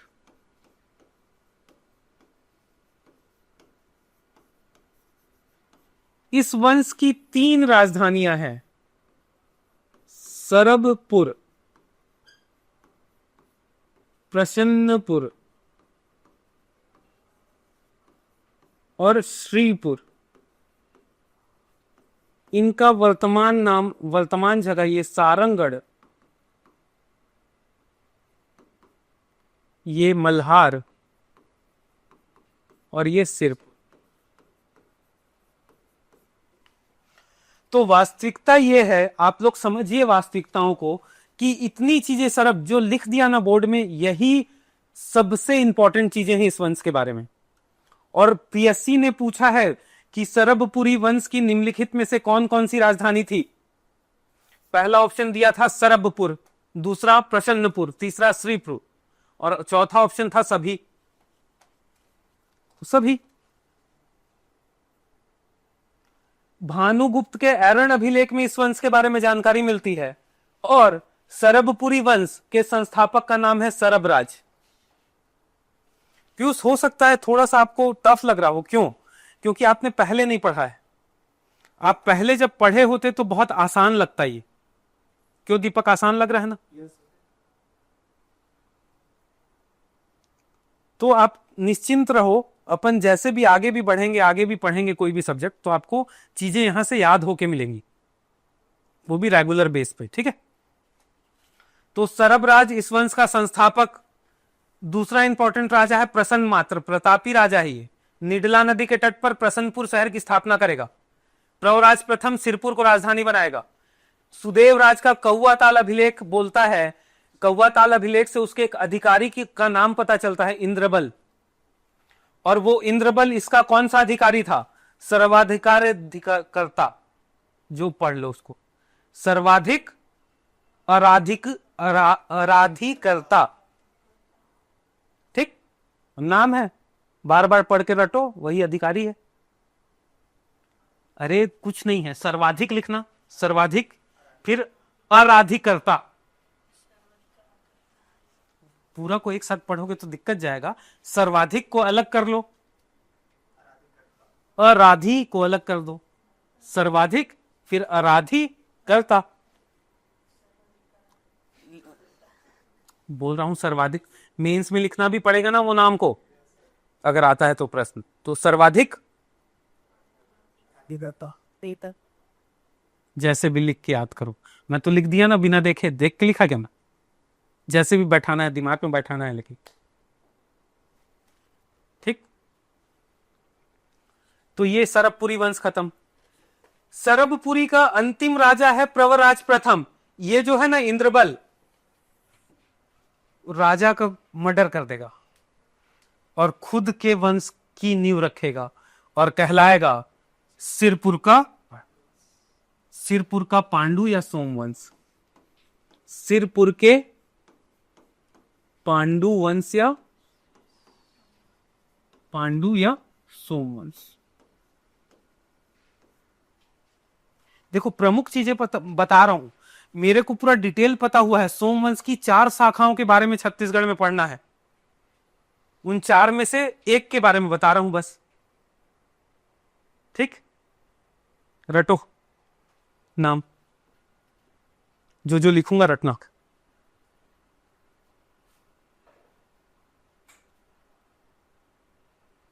क्या क्या नाम है राजाओं का बताओ? इस वंश में सबसे पहले जिस राजा का नाम अपने को देखना है वो है उदयन। इस वंश का आदि पुरुष कहलाता है। क्या कहलाता है? आदि पुरुष।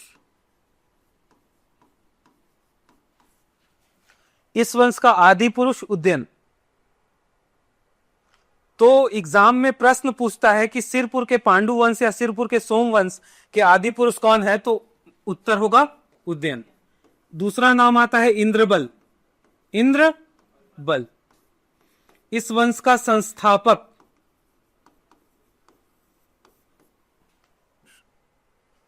इंद्रबल कौन है? तो सुदेव राज का अधिकारी, सुदेव राज का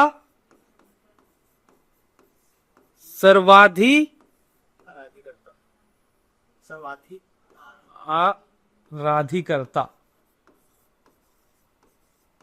ये इसके पद का नाम है, इंद्रबल के पद का नाम है ये, जिस पद पे इंद्रबल था, ठीक। अगला राजा का नाम बताओ। नंददेव। नंददेव के बाद क्यों देख के बता रही है? तो महाशिव तीवरदेव। महाशिव तीवरदेव। महाशिव तीवरदेव के बाद आएगा चंद्रगुप्त। नंदराय नन लिख लेते हैं। नन्देव द्वितीय, नन्देव द्वितीय के बाद चंद्रगुप्त, चंद्रगुप्त के बाद हर्षगुप्त, हर्षगुप्त के बाद हर्षगुप्त और हर्षगुप्त के बाद महाशिवगुप्त बालार्जुन, महाशिवगुप्त बालार्जुन। यदि मैं सिरपुर के पांडुवंश या सोमवंश से सिर्फ कोई 2 फैक्ट याद करने के लिए बोलूंगा तो वो यही होगा कि महाशिवगुप्त तीवर देव का नाम याद रखो और महाशिवगुप्त बालार्जुन का नाम याद रखो। छत्तीसगढ़ के प्राचीन इतिहास का उत्कर्ष काल, इसके शासन काल को छत्तीसगढ़ के शासन का उत्कर्ष काल कहा जाता है और छत्तीसगढ़ के प्राचीन इतिहास का स्वर्ण काल इसके शासन काल को कहा जाता है। यदि सबसे इंपॉर्टेंट कोई प्रश्न इस वंश से बनता है तो यही 2 प्रश्न है। ठीक। दूसरा महत्वपूर्ण चीज, इसका शासनकाल सबसे ज्यादा इंपॉर्टेंट है। वनडे एग्जाम में उससे बाहर क्वेश्चन ही नहीं आना है। महाशिव तीवरदेव, महाशिव तीवरदेव मतलब महाशिव गुप्त बालार्जुन, इसकी माता का नाम है वास्ता देवी। क्या नाम है? वास्ता देवी। और वास्ता देवी ने ही सिरपुर के लक्ष्मण मंदिर का निर्माण कार्य प्रारंभ कराया। सिरपुर का लक्ष्मण मंदिर भगवान विष्णु का मंदिर है जिसका निर्माण कार्य किसने प्रारंभ करवाया था? बालार्जुन की माता वास्ता देवी ने। बालार्जुन ने इसके काम को पूर्ण कराया। पूर्ण कौन कराएगा? बालार्जुन।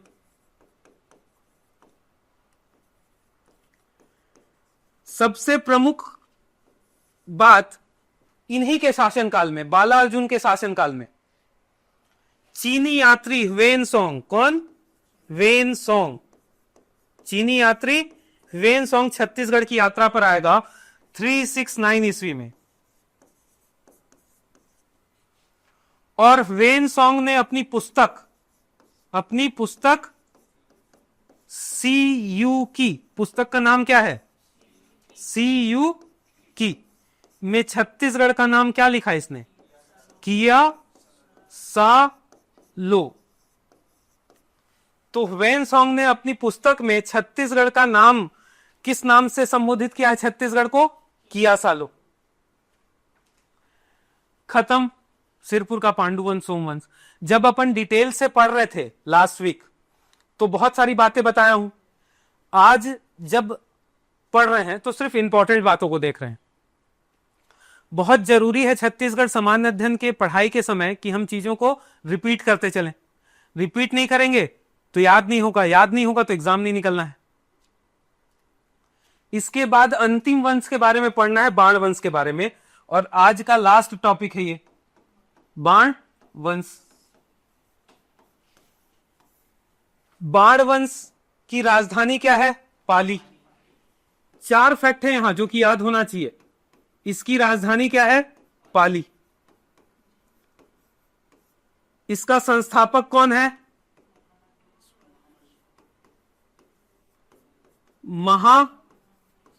महामंडलेश्वर मल्लदेव। मल्लदेव। इस वंश का सबसे प्रतापी शासक है विक्रमादित्य। विक्रमादित्य। जितनी बातें आज बोर्ड पे लिखा हुआ हूं 17 पेज हो गया। हर एक प्रश्न एग्जाम में पूछा हुआ है, आया हुआ है और बार बार आएगा। ठीक। तो इसका प्रसिद्ध शासक है विक्रमादित्य। विक्रमादित्य ने पाली का शिव मंदिर का निर्माण कराया। पाली के शिव मंदिर का निर्माण कराया। इसी मंदिर को प्रस्तर मंदिर के नाम से भी जानते हैं। प्रस्तर मंदिर। इसके शासनकाल की दूसरी घटना, पाली से काल्पनिक पशु का चित्र प्राप्त हुआ है जिसका शरीर सिंह का है, शेर का, और शरीर सिंह का है और जो क्या बोलेंगे इसको, शरीर सिंह का है लेकिन जो गला से ऊपर का फेस है वो दूसरे पशु का है। तो यहां से काल्पनिक पशु,